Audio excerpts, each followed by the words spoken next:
சமீபத்துல உள்துறை அமைச்சரான திரு அமித்ஷாவ அதிமுகவுடைய பொதுச் செயலாளரான திரு எடப்பாடி பழனிசாமி அவர் சந்தித்து சுதந்திர போராட்ட தலைவரான திரு பசும்பொன் முத்துராமலிங்க தேவரையாவுக்கு பாரத் ரத்னா விருது வழங்கணும் அப்படின்னு கோரிக்கை வச்சேன் அப்படின்லாம் தெரிவிச்சிருக்காரு இல்லையா.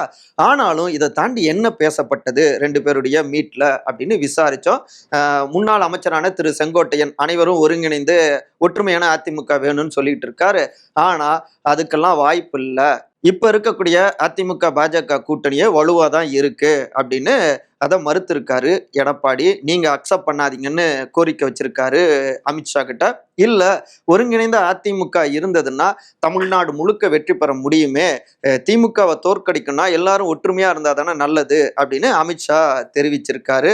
இல்லைங்க, உங்களுக்கு வரக்கூடிய ரிப்போர்ட்டு எந்த அளவுக்கு சரின்னு தெரியல. சவுத்துல திரு டிடிவி தினகரனுக்கோ இல்ல திருமதி வி.கே. சசிகலாவுக்கோ இல்ல திரு ஓ பன்னீர்செல்வம் முன்னாள் முதலமைச்சர் இவங்களுக்கோ பெரிய செல்வாக்கு இல்ல.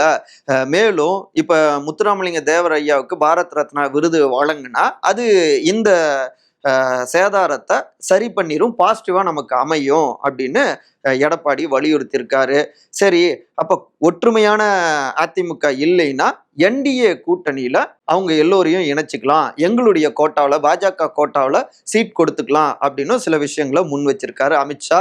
இதை பெருசா அக்செப்ட் பண்ணல எடப்பாடி, ஆனாலும் எதிர்க்கவும் இல்லை. ஆனா அதுலதான் ஒரு ட்விஸ்ட் வச்சிருக்காரு. அப்படி என்டிஏ கூட்டணியில் அவங்க சேர்ந்தா எடப்பாடி நீங்க முதலமைச்சர் வேட்பாளரா இருக்க முடியாது. ஏன்னா டிடிவி அதை விரும்பல. ஒன்னு என்டிஏ கூட்டணியில அவங்க சேரட்டும், இல்லைன்னா ஒருங்கிணைந்த அதிமுகவா இருந்தா நல்லது, நீங்களே யோசிச்சுக்கோங்க அப்படின்னு இந்த மீட்டிங் முடிவில்லாம முடிஞ்சிருக்கு அப்படின்னு கமலாலய வட்டாரத்துல இருந்து தகவல்கள் வருதுங்க.